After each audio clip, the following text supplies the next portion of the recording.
خان صاحب کو جیل میں گئے ہوئے 24 دن ہو گئے، ایک غیر قانونی غیر آئینی فیصلے کے اندر گرفتار کیا گیا۔ آج ہمیں پوری امید ہے کہ انشاءاللہ خان صاحب کی ضمانت ہو جائے گی، ان کی سزا جو ہے سسپینڈ ہو جائے گی۔ دوسرے نمبر پر آپ کو بتاتا جاؤں کہ یہ کہا جا رہا ہے کہ سائفر والے کیس میں خان صاحب کو گرفتار کر لیا گیا ہے، تو ایسا ممکن نہیں ہے۔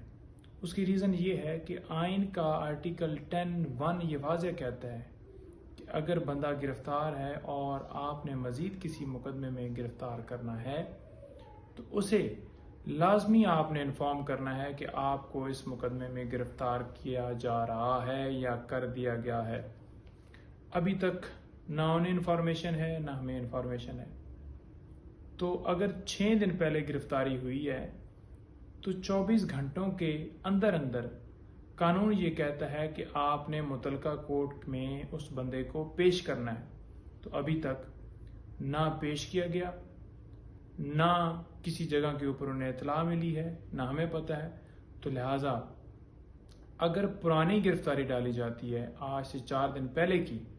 تو وہ بالکل غیر قانونی ہوگی، وہ آئین کی خلاف ورزی ہوگی، وہ گرفتاری نہیں ڈالی جا سکتی۔ انشاءاللہ اس کیس کے اندر ضمانت ہوتی جائے گی اور خان صاحب کو امید ہے کہ ریلیز کر دیا جائے گا، اور اگر کوئی ایسا ایکشن ہوتا ہے تو لیگلی ہمارے پاس بھی ہم پورا حق رکھتے ہیں، انشاءاللہ اس حساب سے ہم پرسو کریں گے۔ بہت شکریہ۔